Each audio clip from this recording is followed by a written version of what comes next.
Hi, my name is Chibia Ulinwa. I am a lettering artist and illustrator, and you're tuned into Rolling Out Design and Dialogue.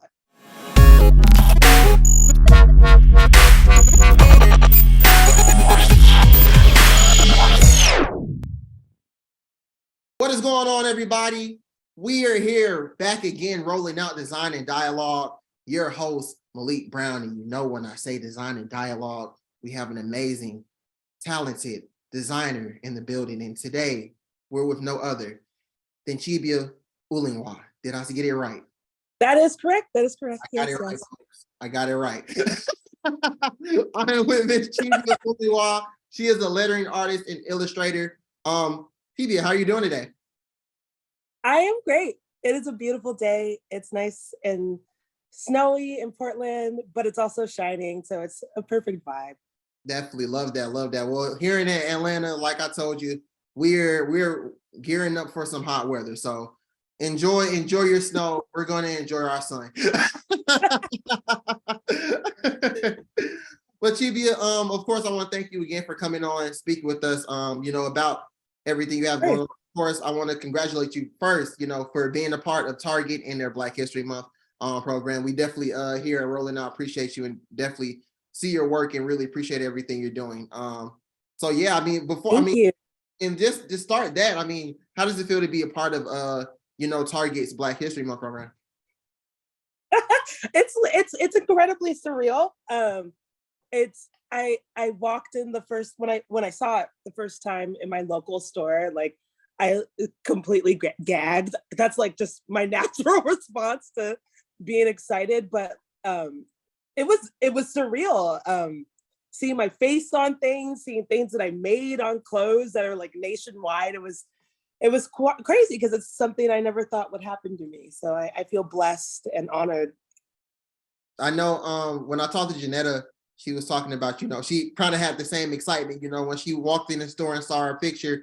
She was like, all my friends, they're taking selfies with my picture now and sending them to me. I was like, yes! Look, the next time I go into Target, I'm going to make sure I get my selfie. So look, Chibia, I'm going to go in Target, I'm going to get my selfie with you, and we good. Yes! It's crazy, though. That's been happening a lot, and I'm like, look, you gotta just soak it all in. Yeah, it truly is awesome. It's not an experience that most people get, and so it's been nice to get all this extra attention. Yeah, definitely. So I definitely want to ask you, like, where did it all start, though? I mean, before even Target, like from the beginning, for you being an illustrator, a lettering artist, how did it all start for you? So I don't have a traditional story. I am actually a musician first. I'm a violinist and I'm also a music educator. And so I teach orchestra in public schools full time. And I really started just dabbling in lettering, and I recorded my journey on Instagram, and it wasn't like the best journey at all, to be honest. But I just committed to drawing every day and showing up every day. And I started implementing the importance of mental health and empathy and self-love into my lettering and my illustrations. And it kind of just took off from there in a very, very beautiful way that I wasn't necessarily prepared for, because I identified as a musician that like did art on the side. And then eventually it became a part of my identity and something that I claimed.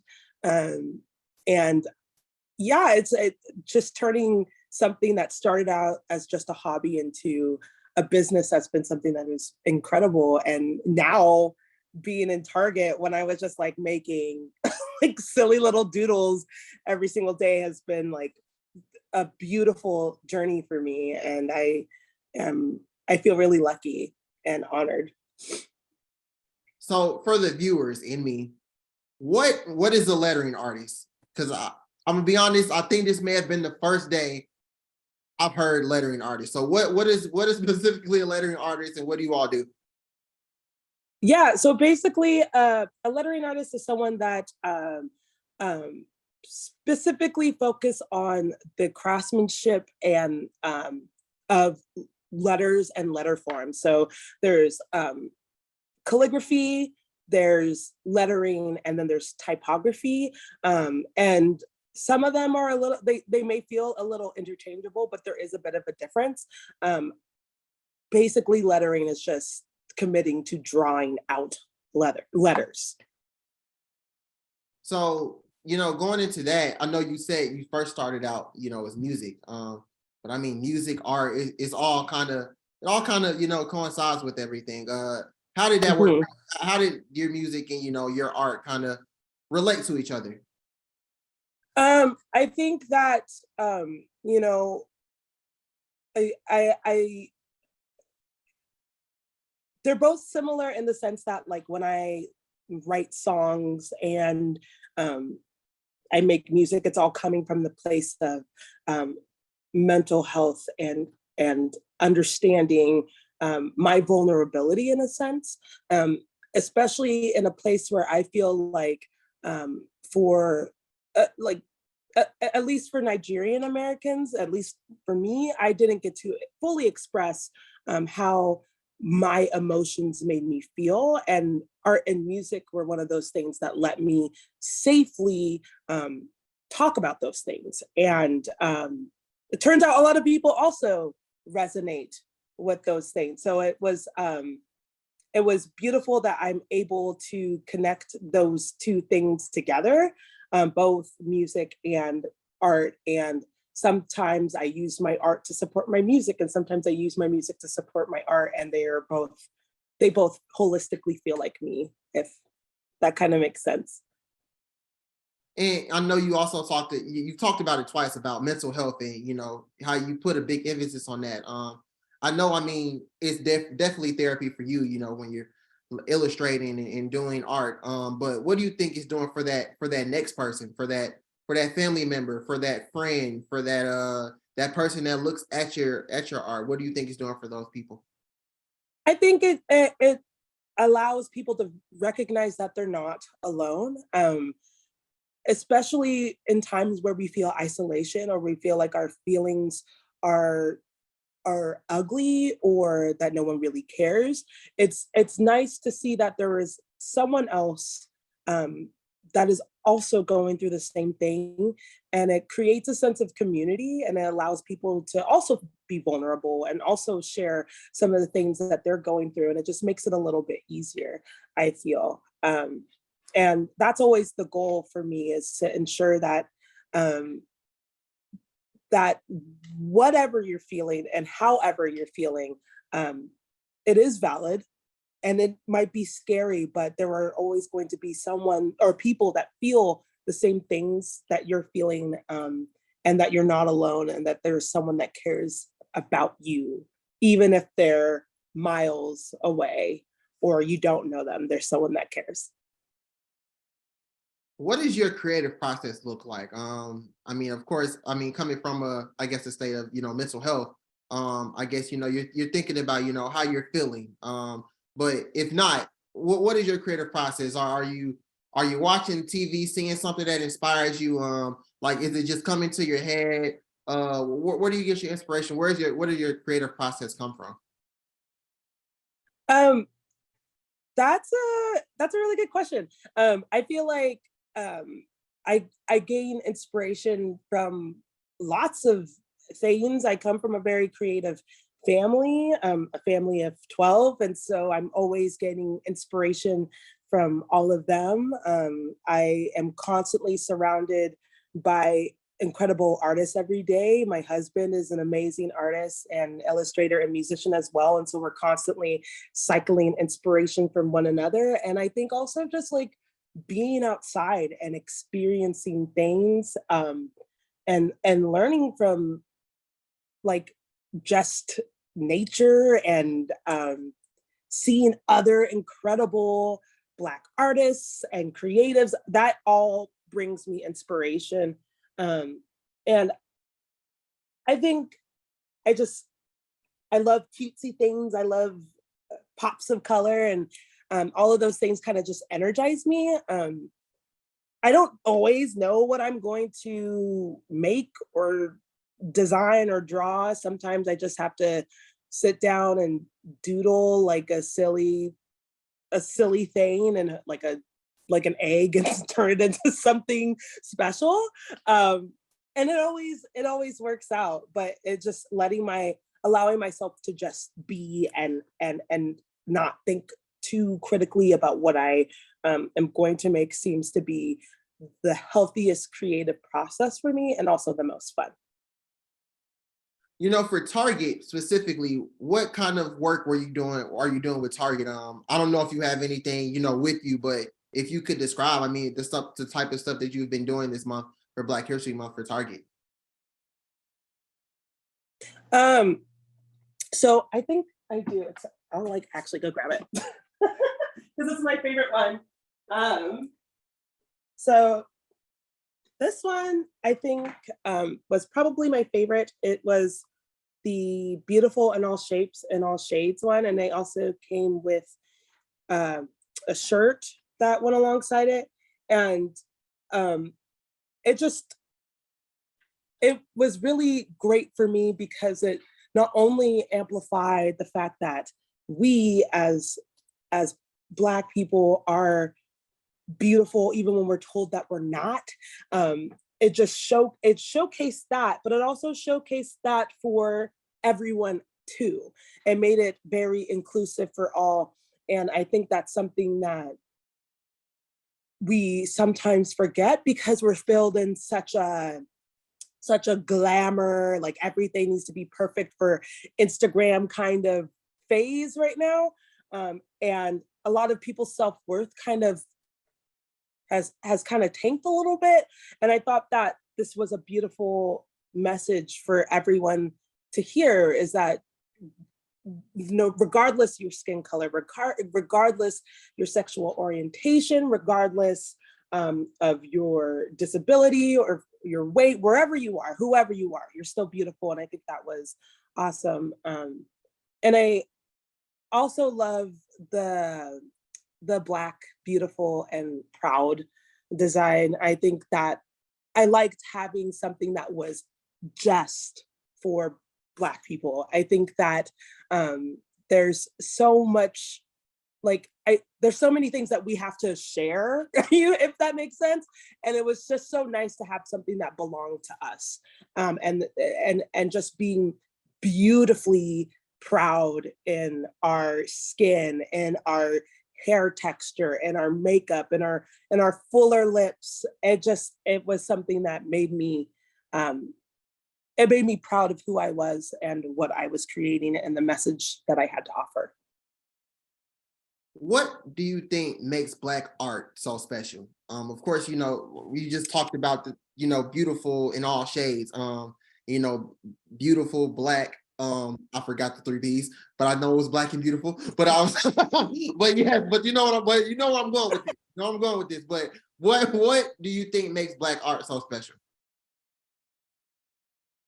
I think that there is a uniqueness in what we have to offer, in terms of our culture and in terms of the different Black cultures that there are, and that's often represented in the art that we make. And it's something that is really, really community driven because we have had to go through so much to get where we are. We've had to fight for so much to be in these spaces.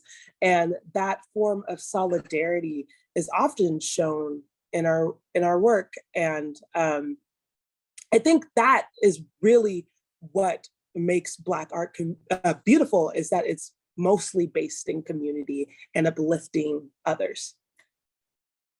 What does art mean to you? Art is my entire life. Like I would not be myself without it. I feel like if I were to go back in time and have to be given a choice of, you know, being the ultimate scholar or being an artist. I would always choose an artist time and time again because it's made me creative, it's made me spirited, it's made me fun, it makes life more enjoyable, and it's just cool. I love it. It's cool. So for you, I want to ask you, if you could make the perfect illustration, using lettering, what would that illustration look like describing your life? What would that look like? Oh, that's hard. um, I love silly things. So it'd probably have a lot of goofy, weird, cute stuff in it. And probably something in the realm of, um, thinking about the things that we have to offer, or like our self-worth, and and and remembering that, or just like acknowledging that everything's going to be okay when things feel terrible, kind of like, the dog that's sitting in the fire. Like those kinds of vibes is what I kind of want to give out, with like a little bit of like weird clown vibes. Like I don't know how to describe it. Like it's just precious and childlike and cute, but also real, because I feel like sometimes hard conversations need to be packaged in something that's just a little bit more digestible. And for me, that's pops of color and cute squiggles and just goofy, silly stuff. I guess so. I don't know what it would necessarily say, but I know that it would be stinking cute. So Look, that's all we need. That's all we need. Look, wrapping it up, Chibia. I want to ask you, for that young Black kid, walking into Target, and they see Chibia on the front lines, and they're aspiring illustrator and aspiring lettering artist. What are some tips, some advice that you would give to that young Black kid? I would say remember to keep going. I think it is absolutely so important to realize that sometimes in the moment it could feel like it's not worth it. I'm wasting my time. This is dumb. Um, and I also felt those things. But keep going through adversity. Keep going through people telling you that it doesn't matter and that you're not going to make it, and also to continue to show up in spaces that weren't necessarily made for us. I think that's something that is truly inspiring. I did not see very many Black lettering artists when I started out. I did not see very many, or I didn't know of very many Black illustrators. And now I have a beautiful community of Black letterers and illustrators that I am fond of. And that would have never happened if I did not show up. And that would have never happened if I just stopped. And so that's the one thing I would always tell people, is to keep going, keep trying, even if it feels like you're not supposed to be in the space. Show up, because you deserve to be there. Never give up, people. Never give up. Look, thank you so much, Chibia, for coming on and speak with us. Like I said, congratulations again for being a part of the Black History Month program. Before you go, let the people know where they can find you, where they can find your work, and if you have anything coming up. Yeah, you can find my my work on Instagram at Inkus Dingus. It sounds so weird to say out loud, but it's INKUSDINGUS. That's my my illustrator and art account. And if you ever want to like listen to my hip sad girl tunes, you can find me at Chibia on Instagram at chi.bia. We're on the come up. It's cool. And yeah, I just thank you so much for having me. It has truly been so awesome. Thank you. Thank you so much. And look, Chibia does it all, y'all. So she doesn't just illustrate. She got music too. So if you want the best of both worlds, please go to the IG. Yeah, please, please. There's like really cool things happening there. Well, thank you again so much for coming on. We here rolling out, supporting you and everything you're doing. We love your work, and thank you again. Thank you. Thank you everybody for checking us out. This is Rolling Out Design and Dialogue. Your host, Malik Brown, my special guest, Chibia Ulinwa, and we are out.